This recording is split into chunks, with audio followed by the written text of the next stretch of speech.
Hello, boys and girls. This is Chapter 5 of What is the Declaration of Independence, and we are on the First Continental Congress. And please make sure we're paying attention. It's only the first one.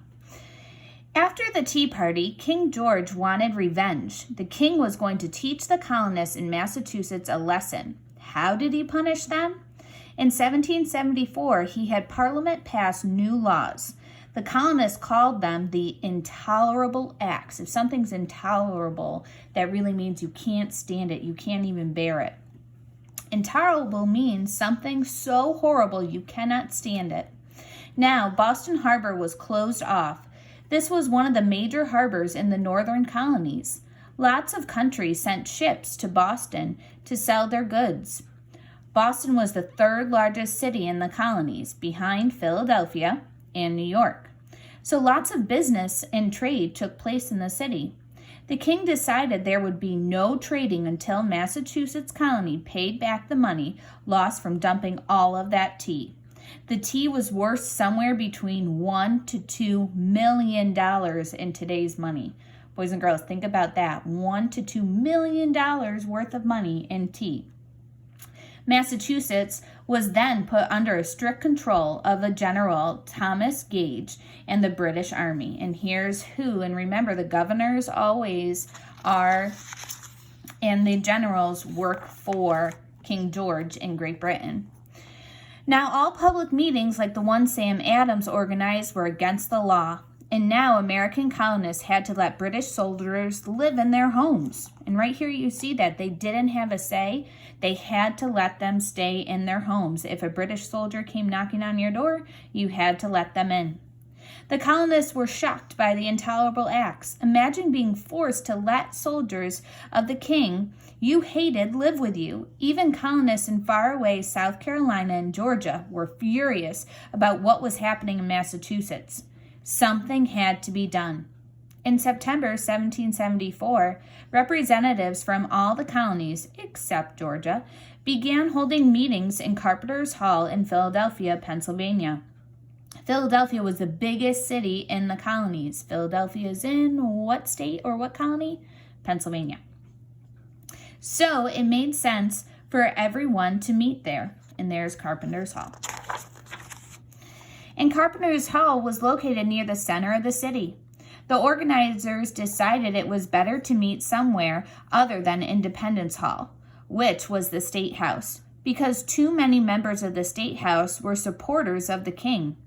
The colonists wanted to decide how, as one group, they should fight back against King George. The meetings lasted 2 months and became known as the First Continental Congress. A Congress is a meeting where people come to decide important questions of politics and law. Of the 56 men who attended, some were already well known for their hatred of British rule. Sam and John Adams of Massachusetts, Patrick Henry, Richard Lee, and George Washington, all from Virginia, were there. Some representatives wanted to split from Great Britain completely. They wanted to govern themselves and create their own laws. Others hoped to make peace with Great Britain.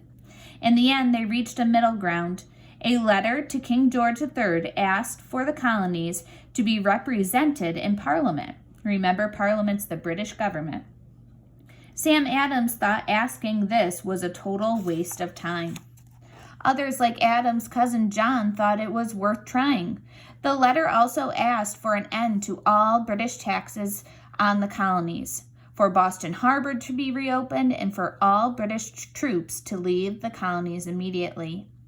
During the Congress, the colonists also agreed to boycott all British goods, that means that they would not buy them, for 1 year to try to show the king how serious they were about the demands in their letter. The letter was delivered November 1774. By January 1775, there had been no answer from the king or Parliament. Ben Franklin, here we see him right here, was in London at the time. He noted that the letter was presented in Parliament with a heap of others, but not much attention was paid to it. Even months later, there was still no reply.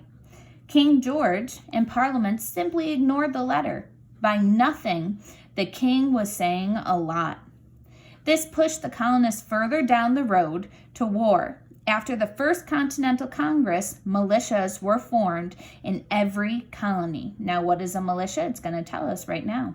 A militia is a volunteer army that agrees to fight when needed. So, boys and girls, with the First Continental Congress, they really tried to do it the nice way and send a letter, ask for these things, put their demands out there. But did King George ever answer? No. So, what are they now having to do? They're creating armies. Now they think they may have to go to war. The delegates wanted to be sure that every colony was armed and prepared if the time came to fight the British. The First Continental Congress ended in October 1774, with delegates agreeing to meet again the following year. And here we have a little bit of a biography of Patrick Henry. Patrick Henry, 1736 to 1799. Patrick Henry was at the First Continental Congress. The Virginia lawyer hated British rule over the colonies more than most, maybe even more than Sam Adams. Henry fought against the Stamp Act. Remember, that was that act that said that you had to have a British stamp on every paper good, and the Townshend Acts, by making speeches and writing articles in Virginia newspapers. His angry speeches made him a star of the First Continental Congress. He begged the other delegates to split from Great Britain completely. A few months later, in March 1775, Patrick Henry delivered an amazing speech in his home colony. "I know not what course others may take," he said, "but as for me, give me liberty or give me death." Henry was willing to give up his life for freedom from Great Britain. His words quickly became a rallying cry for the increasing number of colonists against the British rule. When the Revolutionary War began, Henry organized militias in Virginia and forced the royal governor to leave the state. After the war, however, he opposed the Constitution, which laid out how the new United States government would work.